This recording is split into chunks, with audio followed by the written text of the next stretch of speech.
제37장. 야곱이 가나안 땅 곧 그의 아버지가 거류하던 땅에 거주하였으니 야곱의 족보는 이러하니라.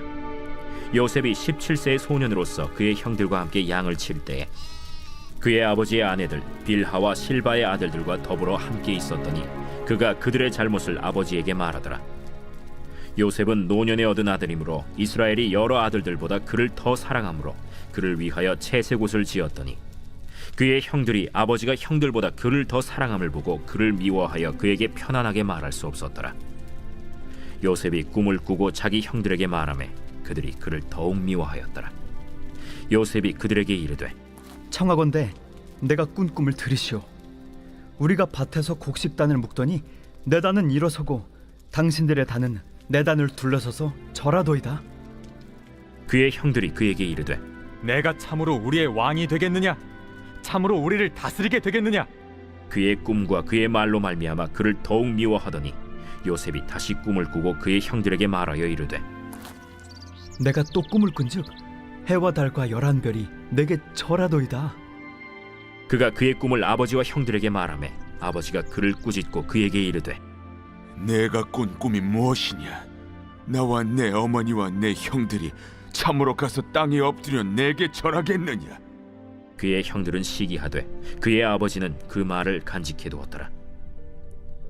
그의 형들이 세겜에 가서 아버지의 양떼를 칠 때 이스라엘이 요셉에게 이르되 내 형들이 세겜에서 양을 치지 아니하느냐? 너를 그들에게로 보내리라. 내가 그리하겠나이다. 가서 내 형들과 양떼가 다 잘 있는지를 보고 돌아와 내게 말하라. 하고 그를 헤브론 골짜기에서 보내니 그가 세겜으로 가니라. 어떤 사람이 그를 만난즉 그가 들에서 방황하는지라. 그 사람이 그에게 물어 이르되 내가 무엇을 찾느냐? 내가 내 형들을 찾아오니 청하건대 그들이 양치는 곳을 내게 가르쳐 주소서. 그들이 여기서 떠났느니라. 내가 그들의 말을 들으니 도단으로 가자 하더라. 요셉이 그의 형들의 뒤를 따라가서 도단에서 그들을 만나니라. 요셉이 그들에게 가까이 오기 전에 그들이 요셉을 멀리서 보고 죽이기를 꾀하여 서로 이르되 꿈꾸는 자가 오는도다. 자, 그를 죽여 한 구덩이에 던지고 우리가 말하기를 악한 짐승이 그를 잡아먹었다 하자. 그의 꿈이 어떻게 되는지를 우리가 볼 것이니라. 르우벤이 듣고 요셉을 그들의 손에서 구원하려 하여 이르되 우리가 그의 생명은 해치지 말자. 피를 흘리지 말라. 그를 광야 그 구덩이에 던지고 손을 그에게 대지 말라. 이는 그가 요셉을 그들의 손에서 구출하여 그의 아버지에게로 돌려보내려 함이었더라. 요셉이 형들에게 이르매 그의 형들이 요셉의 옷 곧 그가 입은 채색 옷을 벗기고 그를 잡아 구덩이에 던지니 그 구덩이는 빈 것이라 그 속에 물이 없었더라. 그들이 앉아 음식을 먹다가 눈을 들어본즉 한 무리의 이스마엘 사람들이 길르앗에서 오는데 그 낙타들의 향품과 유향과 몰약을 싣고 애굽으로 내려가는지라. 유다가 자기 형제에게 이르되 우리가 우리 동생을 죽이고 그의 피를 덮어둔들 무엇이 유익할까? 자, 그를 이스마엘 사람들에게 팔고 그에게 우리 손을 대지 말자. 그는 우리의 동생이요 우리의 혈육이니라. 하매 그의 형제들이 청종하였더라. 그때 미디안 사람 상인들이 지나가고 있는지라 형들이 요셉을 구덩이에서 끌어올리고 은 20에 그를 이스마엘 사람들에게 팔매 그 상인들이 요셉을 데리고 애굽으로 갔더라. 르우벤이 돌아와 구덩이에 이르러 본즉 거기 요셉이 없는지라. 옷을 찢고 아우들에게로 되돌아와서 이르되 아이가 없도다. 나는 어디로 갈까? 그들이 요셉의 옷을 가져다가 순념소를 죽여 그 옷을 피에 적시고 그의 채색 옷을 보내어 그의 아버지에게로 가지고 가서 이르기를 우리가 이것을 발견하였으니 아버지 아들의 옷인가 보소서. 내 아들의 옷이라. 악한 짐승이 그를 잡아먹었도다. 요셉이 분명히 찢겼도다. 하고 자기 옷을 찢고 굵은 배로 허리를 묶고 오래도록 그의 아들을 위하여 애통하니 그의 모든 자녀가 위로하되 그가 그 위로를 받지 아니하여 이르되 내가 슬퍼하며 서울로 내려가 아들에게로 가리라 하고 그의 아버지가 그를 위하여 울었더라. 그 미디안 사람들은 그를 애굽에서 바로의 신하 친위대장 보디발에게 팔았더라.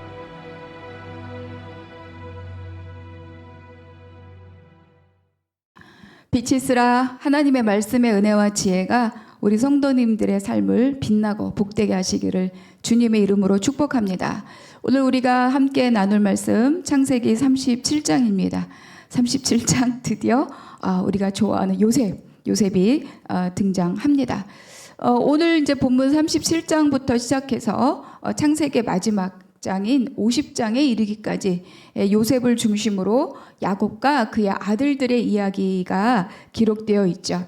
근데 이제 이 37장부터 시작되는 이 마지막 50장까지 이 단락은 어떤 특징이 있느냐? 아브라함, 이삭, 야곱은 막 하나님이 직접 찾아와서 말씀하시기도 하고 또 횃불 언약 같은 신비적인 영적 체험을 하기도 하고 뭐 이런 사건들이 있잖아요. 그런데 이 37장 야곱의 이야기로부터 시작되는 것에서는 하나님이 직접 찾아오셔서 거기에 개입하시고 이런 사건들이 기록되어 있지 않아요.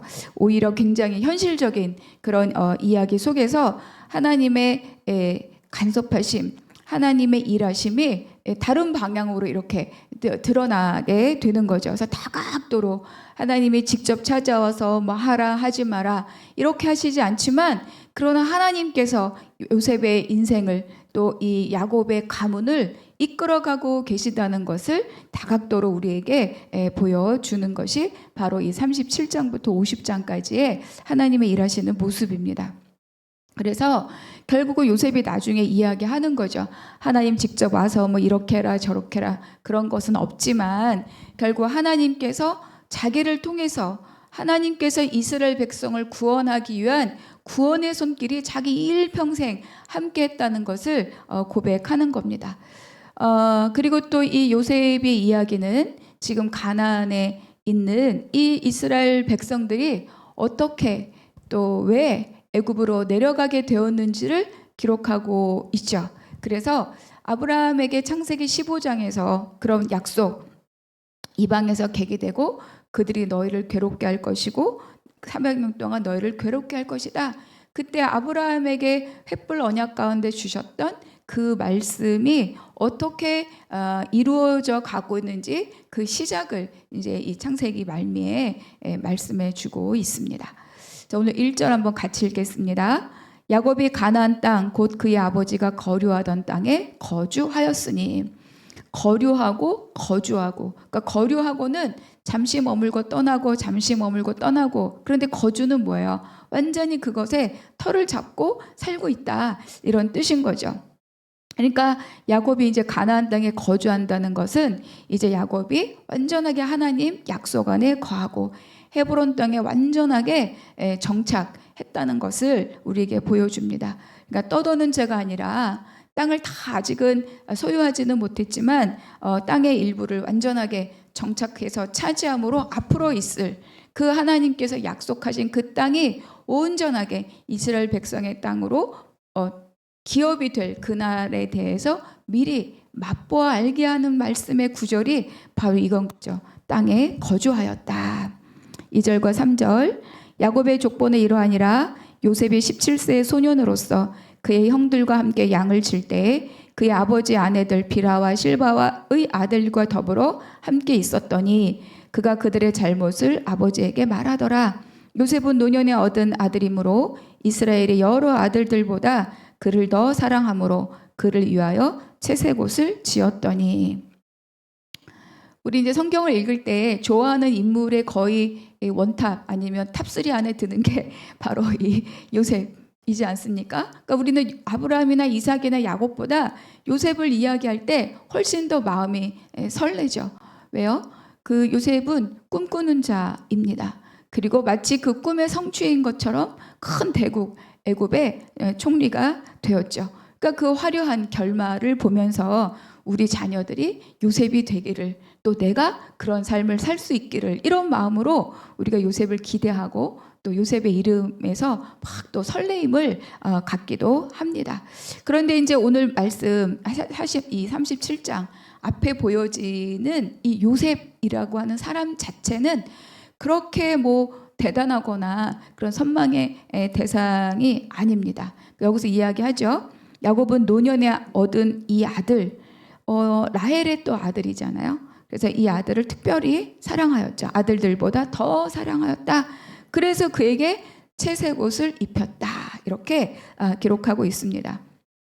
채색 옷은 화려한 색깔이 많은 그런 어떤 색동옷 이런 것이 아니고, 이 채색 옷이라는 단어에 쓰여진 원어의 의미는 뭐냐면 이 손바닥까지 그리고 발바닥까지 내려오는 아주 긴 옷을 의미합니다.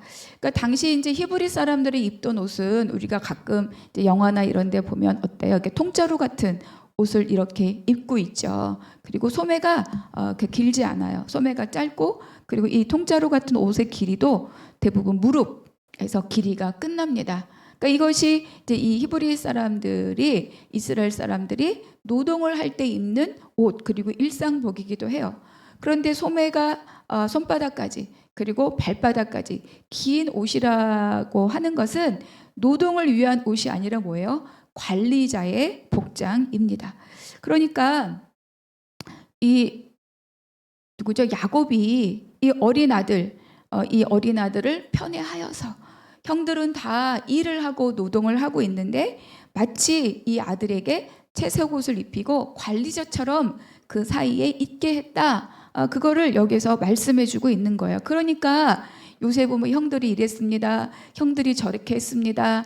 이렇게 모든 것을 시시콜콜 아버지에게 이야기하게 되는 거죠. 그러니까 이 어린 야곱은 채색 옷을 입고, 그리고 자기보다 훨씬 나이가 많은 형들 앞에서 본인이 관리자와 같은 이 역할을 하고 있었다는 것을 말해 줍니다. 그러니까 요셉은 어떤 나쁜 의도가 있거나 욕심이 있거나 그랬다기보다는, 그러나 아버지가 시키는 대로 했겠죠. 그러나 이런 요셉을 형들이 보기에 얼마나 꼴보기 싫었겠습니까? 다 라헬은 떠나고, 그러니까 이 형들은 알잖아요. 아버지의 마음이 어디에 있었는지. 그리고 또 거기 그 아들 이 요셉을 향한 아주 각별한 사랑. 그래서 형들, 훨씬 나이가 많은 형들은 지금 일하고 노동하고 있는데 긴 옷자락을 떨치고 와서 이러고 저러고 하고 있는 이 요셉이 얼마나 마음에 들지 않고 싫었을까. 저 같아도 고운 말이, 좋은 감정이 생기지 않을 것 같아요. 그런데 이제 이 정말 야곱가에서도 엄마 아버지가 한 명씩 끼고 굉장히 편애를 하면서 형제들의 갈등을 증폭시키지 않았습니까? 그런데 또 야곱이 이 무분별한 이 편애를 통하여서 형제들 사이를 불편하게 하고 형제들 사이에 이제 서로 반목하게 하는 가정 불화의 씨앗을 또 이 야곱이 뿌리고 있다는 것을 또 다시 한번 보게 되죠. 그러니까 편애하는 것뿐만이 아니라 사실은 부모님들이 이 자녀들을 사랑해서 하는 일들이 결과적으로 자녀들을 힘들게 하는 경우들이 많이 있어요. 그러니까 우리가 사람 하나 정말로 건강하게 영과 육과 혼을 건강하게 사람 하나 키우는 일이 너무너무 어렵다는 것을 다시 한번 발견되는 거죠. 왜냐하면 부모도 온전한 부모 밑에서 큰 게 아니잖아요. 그러니까 사람 하나를 영육혼이 건강하게 한 사람을 키워내는 것이, 그래서 구속사는 사람이다, 이렇게 이야기하는 겁니다. 저 이제 자녀 육아 프로그램 기회가 될 때마다 보는데, 거기서 보면 막 문제 자녀들 어떻게 이러지라고 싶을 정도의 굉장히 극한 행동을 하거나 이런 문제 자녀들이 많이 있어요. 근데 그 내용을 이렇게 읽다 보면 부모님들이 자녀들을 잘 키우고 싶어서, 자녀들에게 잘하고 싶어서, 그리고 또 자녀들 잘 되라고, 그리고 최소한 나보다는 조금 더 여유롭고 조금 더 넉넉하고 그런 삶을 살게 해주고 싶어서, 그래서 하는 행동들이고, 그래서 하는 말들이고 일들인데도 불구하고 그것 때문에 자녀들이 아파하고 병들어 간다는 거를 많이 발견하게 됩니다. 그러니까 자녀를 키우는 것도 하나님께 의탁하고 하나님 앞에 기도하고 맡기지 않고서는 정말 자녀 하나를 잘 키우기가 갈수록 점점 더 어려워지고 있다는 거죠. 저도 뭐 이렇게 조카들 보고 그럴 때마다 많이 느껴요. 이게 부모의 마음과 상관없이 드러나는 행동들도 있고 정말 사람 하나 잘 키우는 게 이렇게 어려운 일이구나. 그래서 우리 교회는 복음으로 사람을 살린다. 그러니까 내가 어떤 사람의 의지로 사람을 온전하게 키울 수가 없다는 거예요. 오직 예수 그리스도 복음의 능력밖에는 없다. 그래서 우리는 복음으로 사람을 살리고가 우리 교회가 갖고 있는 비전 중에 하나입니다. 자, 근데 이런 갈등 가운데 요셉이 꿈을 꿨어요. 근데 이 꿈이 또 기가 막힙니다. 그렇죠? 밭에서 곡식단을 다 묶었는데 내 단은 일어서고 당신들의 단은 절하더이다. 그리고 또 꿈을 꿨는데 두 번이나 연속해서 꿈을 꾸는 거죠. 또 꿈을 꾸었는데 해와 달과 11별이 다 내게 절하더이다. 그러니까 얼마나 이 형들이 이 이야기를 들으면 얼마나 열폭하겠습니까? 안 그래도 어린 놈이 관리자 노릇하면서 아버지한테 쪼르르 가서 이랬네요 저랬네요 하고 있는 것도 너무너무 꼴보기 싫은데 이렇게까지 이야기하고 있으니 네가 정말로 우리에게 왕이 되려느냐, 네가 관리자 노릇을 하려느냐, 막 이렇게 정말 미운 말을 할 수밖에 없는 거죠. 더욱 시기하고 더욱 미워하게 되었다. 근데 사실 이제 이 모든 갈등의 시작은 누구예요? 사실 야곱은 아닙니다. 아버지의 왜곡된 사랑이죠. 그런데 이 형들은 아버지에게는 감히 저항하지 못하고 그것의 대상인 이제 이 야곱을 시기하고 미워합니다. 이게 바로 우리의 생각, 감정의 왜곡이죠. 그래서 우리가 갖고 있는 이 시기, 질투 또 이런 부정적인 왜곡된 감정들은 반드시 우리가 이것을 분리하고 그리고 또 어때요? 객관화 시켜 보는 이런 눈이 우리에게 있어야 합니다. 그러니까 요셉은 막 의도적인 속셈을 갖고 있는 자는 아니었지만 그러나 아버지, 형 그리고 자기 이런 가족 안에서의 관계를 조금 주변의 형들의 마음도 살필 수 있는 그런 지혜가 조금 더 필요했던 바로 그런 사람입니다. 그러니까 이제 11별 해와 달 11별이 다 절하더이다. 이것까지 얘기하니까 이제 야곱도 화를 내죠. 요셉에게. 그러나 이것을 마음에 두었다. 이렇게 한 절 성경은 야곱의 마음을 기록하고 있습니다. 근데 이제 이것 때문에 형제들과의 갈등이 더 많이 커지고 그리고 이런 감정적인 배경 안에서 이제 어떤 행동들 쌓인 감정이 어떤 계기가 탁 되니까 탁 폭발하는 거죠. 14절 이스라엘이 그에게 이르되 가서 내 형들과 양떼가 다 잘 있는지를 보고 돌아와 내게 말하라. 또 보고하라고 이제 아버지가 요셉을 시킵니다.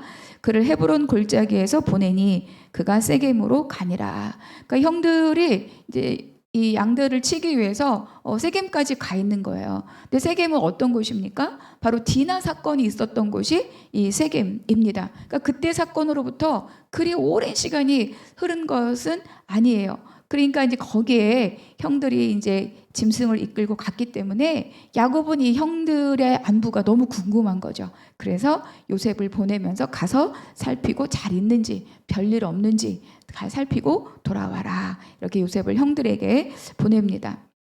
사실 이 거리가 이제 요셉이 혼자 가기에는 좀 위험할 수 있고 만만한 거리 한 4, 5일은 가야 되는 그런 거리인데도 불구하고 요셉은 아버지 말에 순종하여서 또 아버지의 또 부탁을 거절하지 않고 이제 세겜까지 가죠. 그런데 형들을 찾을 수가 없었던 거예요. 그래서 막 이렇게 들에서 방황하죠. 근데 사실은 이 순간은 굉장히 위험합니다. 누가 그를 공격할지도 모르는 거죠. 그런데 그때 다행히 사람들을 만나게 하셨다. 결국 이것도 어때요? 하나님이 지금 야곱의 삶에 지금 간섭하고 계신 거죠. 위험에 처할 수 있고 혼자밖에 없기 때문에 누구의 공격을 받아도 저항할 힘이 없는데 이때 적절한 때 사람들을 만나게 하시고 그 사람으로부터 형들이 어디에 있는지 그 소식을 듣게 하시고 그래서 형들이 있다고 하는 도단까지 이 요셉이 찾아갑니다. 사실은 이제 본인도 혼자 가는 길이기 때문에 굉장히 좀 위험한 길이기도 한데 그러나 끝까지 아버지의 말씀대로 형을 찾아서 갑니다. 그래서 여기서 이제 요셉의 어떤 순종의 성품 그리고 그의 성실함 이런 것들을 우리가 발견할 수 있죠. 18절과 19절 요셉이 그들에게 가까이 오기 전에 그들이 요셉을 멀리서 보고 죽이기를 꾀하여 서로 이르되 꿈꾸는 자가 오는도다. 그러니까 죽이자 지금 이렇게 형제들끼리 모의를 하고 있어요. 근데 그 모의하게 죽이자까지 하게 된 가장 큰 이유는 그가 막 아버지 앞에 고자질해서가 아니에요. 여기 뭐라고 나오죠? 그가 꿈꾸는 자가 오는도다. 그러니까 11단이 절하다위다. 해와 달이 11별이 절하다위다. 이 꿈 때문에 그 결국은 우리가 우리가 저 녀석을 섬긴다는 것이 저의 꿈 아니냐. 그 죽이자 나중에 이 일이 어떻게 되는지 두고 보자. 정말 그 꿈이 맞는지 보자. 이런 심사로 요셉의 꿈 때문에 이 형들은 이제 요셉을 죽이기로 마음을 먹는 거죠. 그래서 구덩이에 던지고 앞으로 그 꿈이 어떻게 되는지 두고 보자. 네가 어떻게 되는지 두고 네 꿈이 맞는지 보자. 이게 이제 이 형들의 속셈입니다. 근데 이제 이 사건 앞에서 이 형제들 사이에서 두 사람이 등장을 하는 거죠. 하나는 르우벤이고 또 하나는 누구죠? 유다입니다. 21절 르우벤이 이 모의를 들었습니다. 르우벤이 듣고 요셉을 그들의 손에서 구원하려 하여 이르되 우리가 그의 생명은 해치지 말자. 르우벤이 또 그들에게 이르되 피를 흘리지 말라.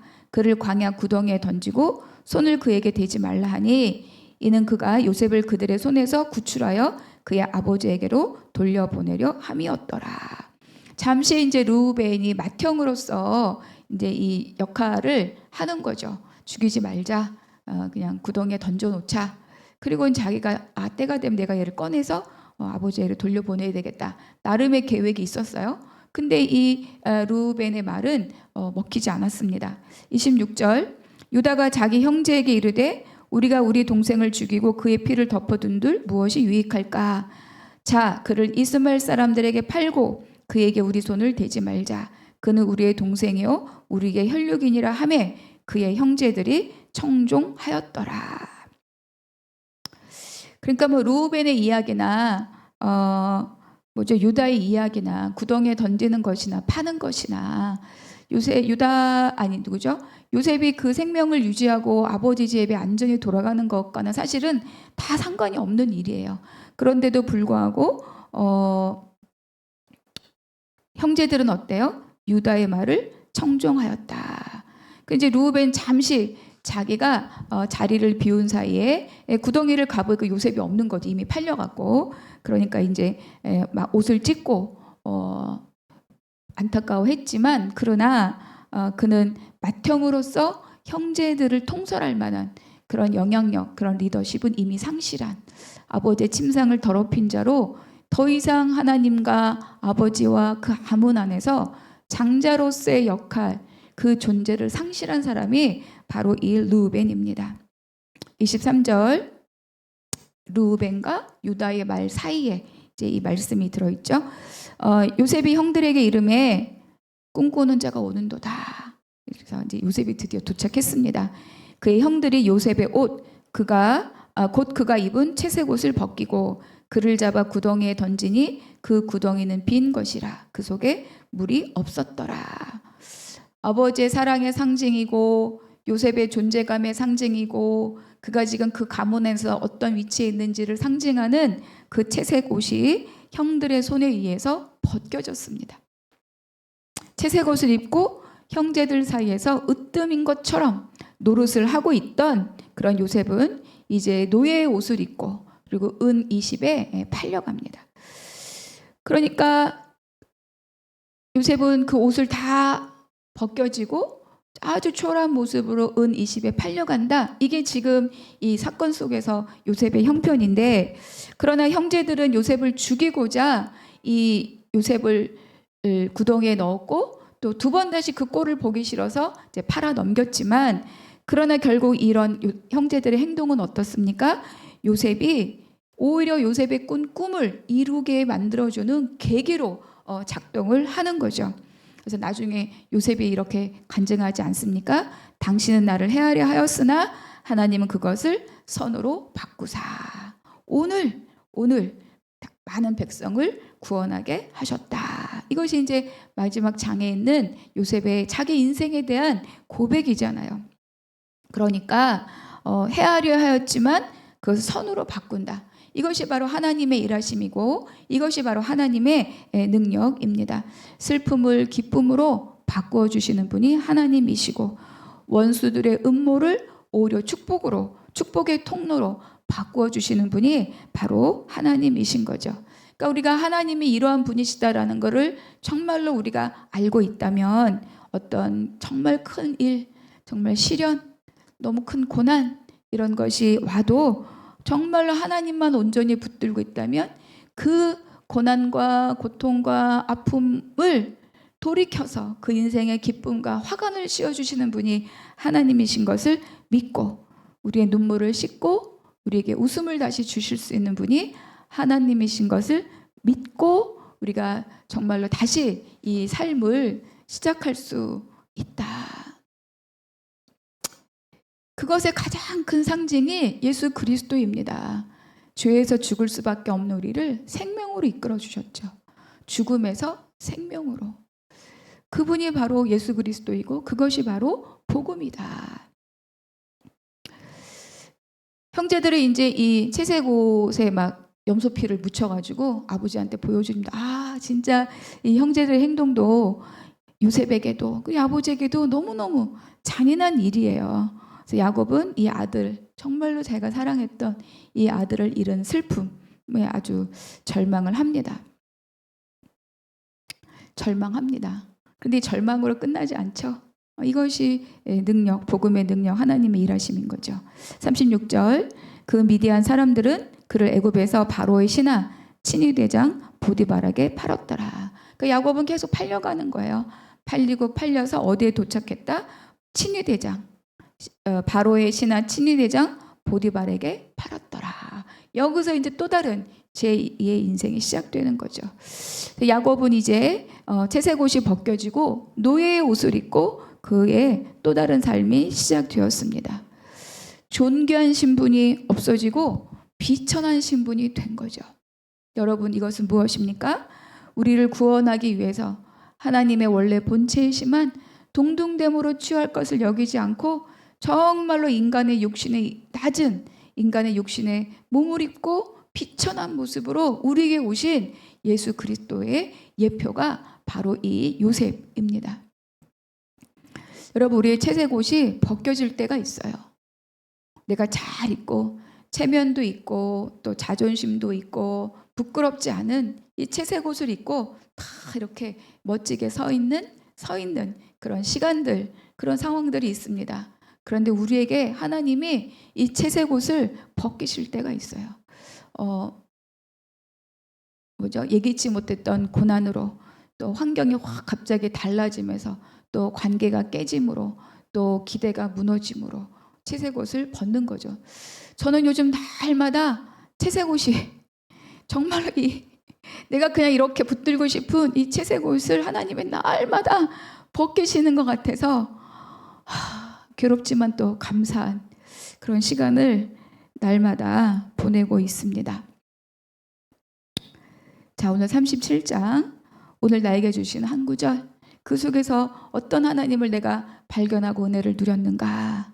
또 두 번째, 보니까 편애를 경험한 야곱이 다시 더 나쁜 편애로 형제 관계를 깨뜨리고 있습니다. 그래서 나에게 습관으로 굳어진, 나에게 태도로 굳어진 나의 쓴뿌리가 있는가? 난 그것을 어떻게 하나님과 함께 처리할 것인가? 그리고 세 번째, 나의 채색옷이 벗겨지고 하나님이 노예의 옷이 나에게 입혀진 적은 없는가? 그런데 그것이 하나님의 믿음 안에서 나에게 어떤 믿음의 리소스가 되었는가? 기도하겠습니다.